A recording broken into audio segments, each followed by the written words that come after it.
What's up, everybody? Welcome to the next installment in our World Cup preview series. Today, as you can see, we are starting Group B with the one and only England. This is the seventh straight World Cup appearance for England. Of course, the great triumph was in 1966, winning the World Cup. Of course, that then being their best finish ever in the tournament. To get here, England won a qualifying group that included Poland, Albania, Hungary, Andorra, and San Marino. They did so with the best goal difference of any team in UEFA. Very impressive overall, and this was a rather difficult group with what Poland offers, what you've seen from Hungary at times. Albania actually finished ahead of Hungary in qualifying. So, of course, everybody expected England to take care of business in this group, which they did. But this was one of the more difficult qualifying processes for one of these traditional European powers. Not the most difficult, but not a cakewalk either. Your players to look out for. And I'm not going to spend too much time here because these are big names. Don't need to introduce most people to these players. But the couple names to keep an eye on, and I'm keeping this focus specifically within the context of the English national team, not the Premier League, not what these players do at the club level, because one of these players is not his role at the club level, his reputation at the club level is different than what he means to his national team. You'll see what I mean when we get to him. But we have to start in one place, and that is Harry Kane. He needs 4 goals to pass Wayne Rooney for the all-time record for the English men's national team to become the leading goal scorer in England history. And he's also knocking on the door of the top 3 in Premier League history in goals. He's about to pass Sergio Aguero for 4th. 3rd is not too much farther behind that. So, unless something goes horrifically wrong, by the time he gets to the World Cup, Harry Kane will be the 3rd leading goal scorer in Premier League history. He is, of course, the focal point for everything England does in attack. He is the penalty taker, the goal scorer, and the part of Harry Kane's game that has really been on display the past couple seasons at Tottenham after Mauricio Pochettino left, and it's been this sort of transition to a more counter-attacking style with Jose Mourinho and Antonio Conte now, is his playmaking, his passing range, and his ability to play as more of a number 10 in attacking midfielder rather than a pure out-and-out striker. Of course, he is an out-and-out striker. That's how he plays for England. But there will be times where you will see him drop deeper and sort of open up space in the middle for the wingers to make runs into the center so that he can get involved in the play, involved in the build-up, and use his passing ability too. Part of what makes his partnership with Son Heung-min at the club level so effective is that it's the combination of getting the ball to Kane and then Kane being able to then set up and find Son, who, by the way, tied for the Golden Boot in the Premier League this season, and no small reason because of what Harry Kane offered him. So that is the part of Harry Kane's game that has really developed, and maybe not developed, that's probably a little bit unfair, but has really been on display the past couple of seasons. You're going to see it at this World Cup as well. The second player I want to highlight, again, focusing on importance of these players to the national team, is Raheem Sterling. Raheem Sterling was the only player, besides Harry Kane, who scored multiple goals at the Euros last summer for England. And Raheem Sterling has the most minutes of any English player at major tournaments dating back to the 2014 World Cup. Now, yes, a lot of that is because he came on the scene so young and was getting called into the England squad at such a young age and was an important player at such a young age, where he's had more tournaments than Harry Kane and others. But you can't underestimate how important Sterling is to this team. And his role is going to be fascinating with the emergence of other options on the wing. Because if you think about this iteration of England, and more specifically kind of up to and through the 2018 World Cup, one of the places they were lacking true world-class talent was on the wing. Sterling was that guy. You always had Harry Kane through the middle. And then, of course, sort of before that, you had that great generation of midfielders. But if you're looking at sort of how the Premier League translates to the English national team, right? Many of you talk about the Eden Hazard era, for example. He's a Belgian international. Many of the top wingers weren't English. And so all of a sudden, Raheem Sterling played this incredibly important role and has continued to do so. And now it gets interesting with this new crop of incredibly gifted young wingers England now has at their disposal. Be it, of course, Jack Grealish and Phil Foden. Phil Foden has turned himself into one of the best wingers in the world already. Even Bukayo Saka at Arsenal, who's had some very good showings in the last couple of years for the English national team. Jaden Sancho, not a great season in his move to Manchester United, but he's still one of the more promising young wingers in the world. Now all of a sudden there are all of these options Gareth Southgate has at his disposal about how he wants to use those two wing positions. That hasn't necessarily been the case. And so how does this all play out with what Raheem Sterling has going on at the club level, his struggles last season? It's going to be fascinating to see how this all plays out in that sense. But if you want to know who has been important to this team, the two guys that immediately come to mind for me in terms of longevity and contribution, Harry Kane, Raheem Sterling. And then the other one to throw in there is John Stones at center back, who's just been that constant and kind of there every single tournament. Because again, when you talk about the best center backs in the world, best center backs in the Premier League, you're not going to the English internationals first. So the Sterling and Stones, but particularly Sterling, have played a much more important role for this team than I feel like people realize. So those are your two names to know that I want to highlight: Harry Kane, Raheem Sterling.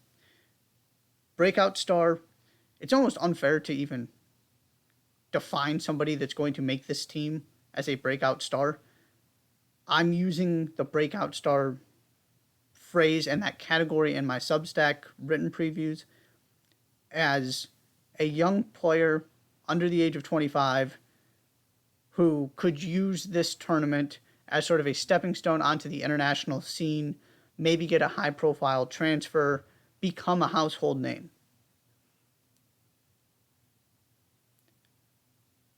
My breakout star for England, due to a lack of options, is Jude Bellingham, who has 61 Bundesliga appearances before his 19th birthday. Jude Bellingham is already a star. He's already one of the most valuable players in the world. If you were to just line them all up and ask teams how much would you pay for this guy, he's probably in the top 15 in the world. But he got 58 minutes at the Euros last summer. Played a role in qualifying, but not a big one. And part of that is he is in the stacked midfield where there is no obvious place for him to play. So maybe this isn't the tournament where he really solidifies himself as a star for the English national team. Because not only is the midfield in general stacked, but the deeper lying midfield positions he would typically play in are currently owned by Declan Rice of West Ham and Calvin Phillips, who just moved to Manchester City, formerly of Leeds United. And those two guys aren't going anywhere anytime soon. And you also have Mason Mount, who is basically telling Gareth Southgate, you need to put me in the starting 11 with what he's doing for Chelsea. And so all of a sudden, there's your midfield. So my thinking here is, if Bellingham gets a shot if he gets to play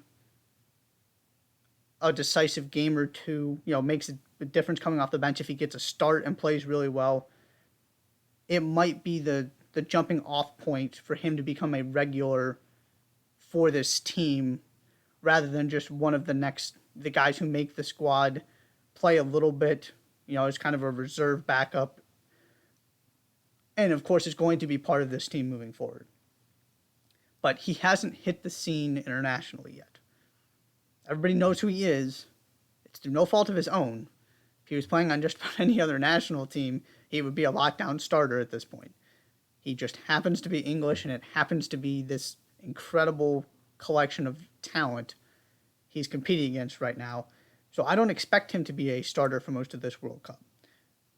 Maybe he finds a way to earn a spot in the preferred 11 for Gareth Southgate. Maybe he gets that third group stage game if things go really well and they can rotate a little bit and plays really well and England goes through and he keeps his spot for the knockouts. It could happen. I don't expect it, but if I have to pick somebody as a breakout star, he is the one guy who really hasn't done it on the international stage yet, that when you look at this from a how does his club performance line up with his international performance, there is a big gap there that you don't see for most of these guys. Really where I want to spend some time, though, is the overall context of this team and what this tournament means. To put in perspective how gifted and talented and deep this team is,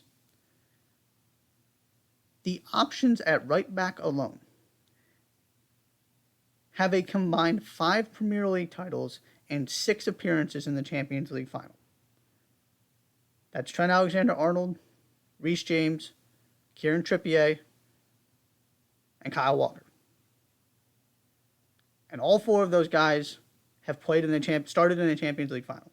Of course, the Premier League titles, primarily Kyle Walker, Trent Alexander-Arnold also has one. That is one position. Those guys are fighting for one spot. Maybe 2. And there's a world in which Kieran Trippier has played some left back, for example. Maybe 2 of them end up starting at some point together. But you are likely looking at it as one of those guys in the starting lineup. That is what we are talking about here.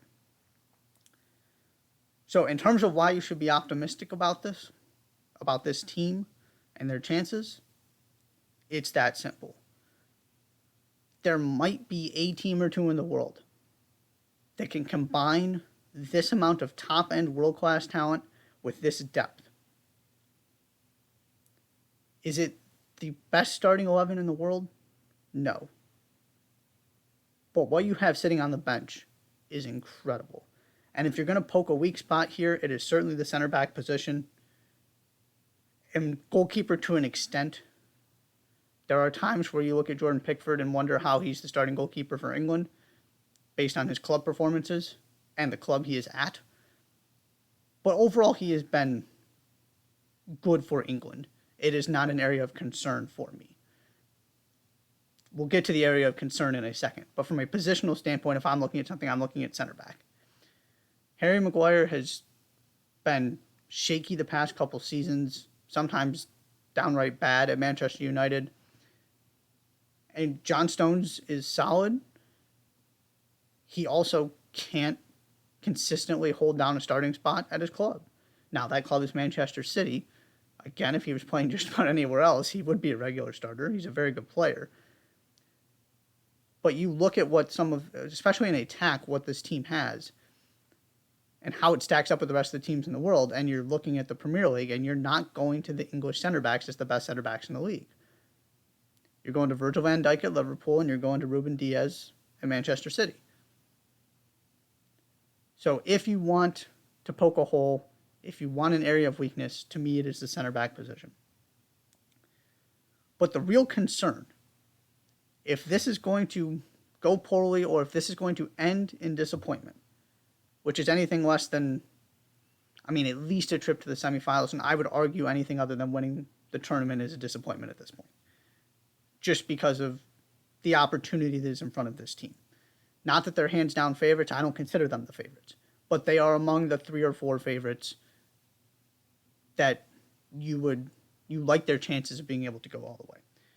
If it's not going to happen, it is going to be for the same reason that they have come so close but come up short the last 2 major tournaments. And if they win this thing, it is going to be because they were able to change one specific thing. And that is the balance between the defensive mindset and the structure Gareth Southgate has brought and unleashing this team to realize its full attacking potential. That balance has not been found yet. And in the lead up to the World Cup, they have been awful in attack. In the Nations League in particular, they couldn't score goals from the run of play. And you look at this team and you go, how in the world is that possible?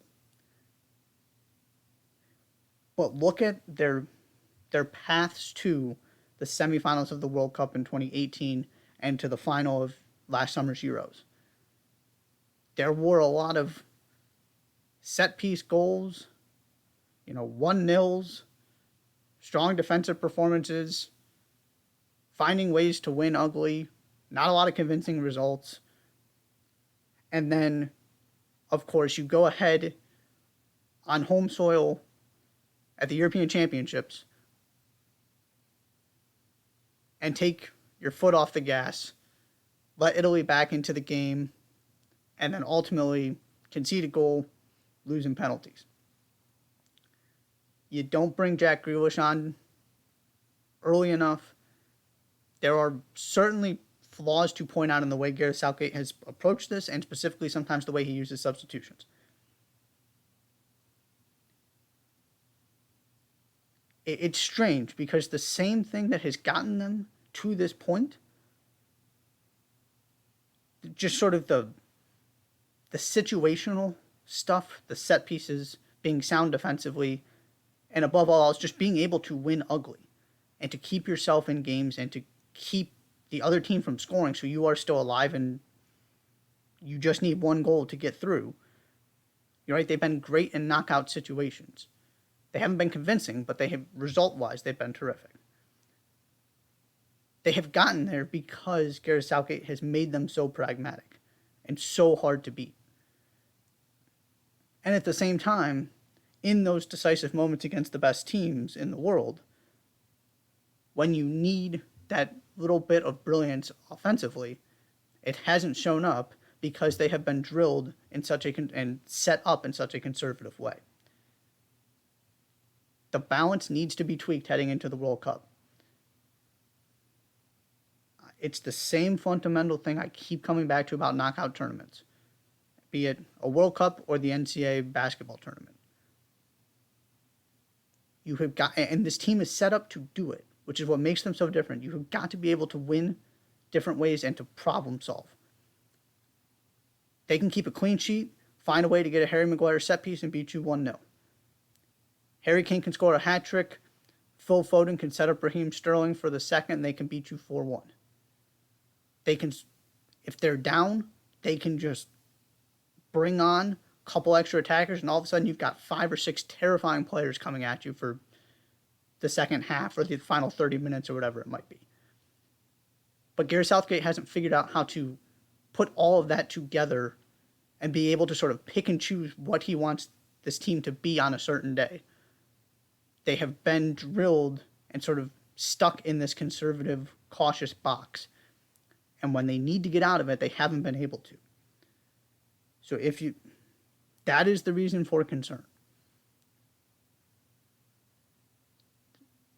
In addition to, they just haven't been good leading up to this, but I'm not going to freak out about that. This team has proven way too much in knockout tournaments over the past few years for me to put too much stock in what happens in Nations League games. What I want to see is when push comes to shove and you're not able to do it the pragmatic way, can they open up a game and really become this attacking juggernaut that on paper they look like they should be? Because it hasn't translated to the field. That's what this is going to come down to. If they can find a way to push all of the right buttons at the right time, they've got as good of a chance as anybody in my mind. Because they are the only team, really, that has proven, this is where I'll end. They're the only team that has proven they have that solid defensive structure and the formula to get through the difficult parts of knockout tournaments and survive those games where you're not playing well. And are operating as a collective unit that seems to be on the same page. And that's where you eliminate a team like France. I don't have off-the-field concerns. This group seems very unified. So that's a huge box that I have major... We'll get to France. That stuff matters. I don't have any off-the-field worries about this team. It is simply, can they push all the buttons they need to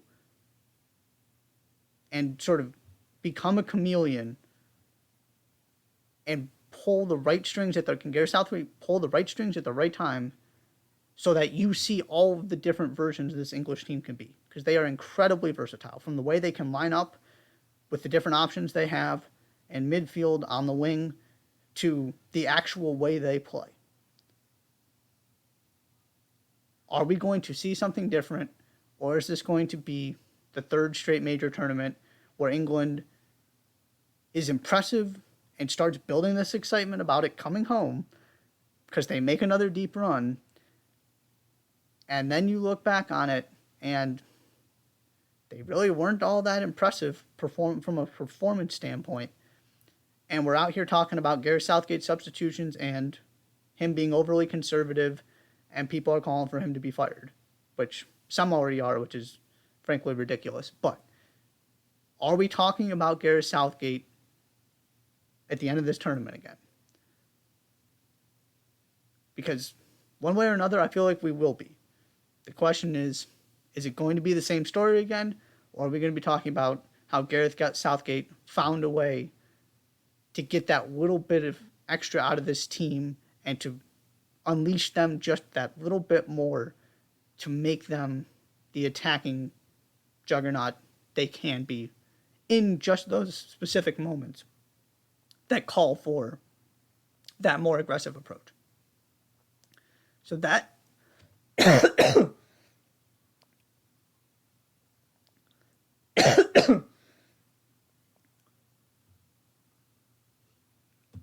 my apologies there. That is England